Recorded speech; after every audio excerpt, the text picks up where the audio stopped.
Terra Australis is a short documentary about Australia's immigration history, and in specific the assisted migration scheme that was available for British subjects between 1945 and 1972. The documentary aims to link the past with the present and also touches base on the world's current political climate. While the endeavours of Captain Cook and the First Fleet are often taught in schools, research has shown that students are taught a very selective timeline of Australia's history. Somehow the bulk of what we're taught in schools goes from the arrival of the First Fleet up to Federation, and between Federation and modern day Australia we have a very selective timeline of events. It seems as though we've been taught Australian history through the eyes of colonialist Australia, missing very important events such as the declaration of Australia as Terra, no man's land, the White Australia policy, and the assisted migration scheme for British subjects, all of which are interlinked and shape the Australia we know today. It is the mentality behind the declaration of Australia as Terra Nullius back in the 17th century, the mentality that saw all non-white races as inferior and barbaric.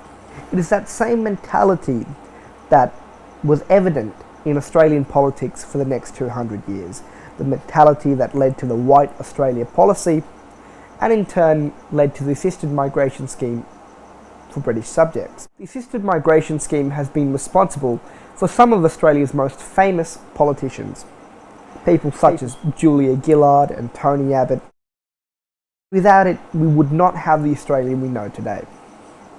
The aim of this documentary is not to scrutinise the policies of former colonialist Australia, but rather point out the importance of such policies in shaping what we now know as modern day Australia, for better or for worse.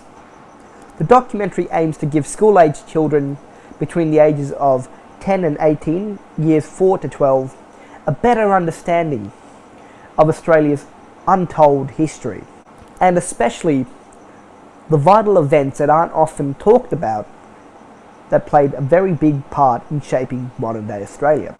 The documentary itself has taken a lot of inspiration from other short films such as Coney 2012. While the topic of immigration might not be as deep, Terra Australis nevertheless needed to be captivating, inspirational and moving. The aim of the documentary is to make the viewer think about Australia's past, a deeper and darker past that they might not have been particularly exposed to before, and relate that to modern day Australia. The film aims to make the viewer think and create discourse around topics such as modern day Australia, modern day Australian society and conservativeness. The documentary needed to be as historically accurate as possible. While all the information we needed didn't particularly come in a bundle, this information could be picked out from many different texts. In order to obtain this information, I needed to travel to the State Library of New South Wales, the New South Wales State Archives, and very importantly, the State Archives of Australia. Once all the information needed was obtained, I could then begin storyboarding. And storyboarding was a very vital part of creating the documentary, as it gave me a mental image of what I wanted to film and the scenes that I wanted. Essentially, it was a filming plan. Lastly, I had to apply for a permit to film at Botany Bay National Park, which took time and wasn't particularly easy.